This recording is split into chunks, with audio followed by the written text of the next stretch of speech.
Hi friends, ఈరోజు పల్లి చట్నీ ఎలా చేయాలో చూద్దాం. ఫస్ట్ అయితే మూకుడు పెట్టుకొని ఒక 3 స్పూన్లు ఆయిల్ వేసుకొని ఒక కప్పు పల్లీలు నూనె హీట్ అయ్యాక వేసి వేగుతూ ఉండగా పచ్చిమిర్చి ఒక 3, ఎండుమిరపకాయలు ఒక 5, కొంచెం ఒక అర స్పూను జీలకర్ర వేసి పల్లీలు పచ్చిమిర్చి ఎండుమిర్చిని వేపుతూ ఉండండి.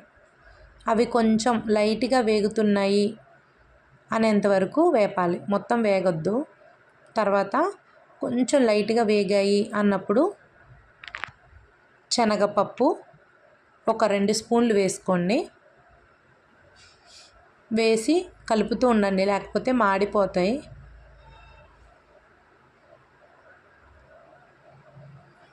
అలాగే నా వంటలు నచ్చితే మీరు నా ఛానల్ని లైక్ చేయండి, సబ్స్క్రైబ్ చేయండి. ఇప్పుడు మినపప్పు ఒక 2 స్పూన్స్ వేసుకుంటున్నాం మనం.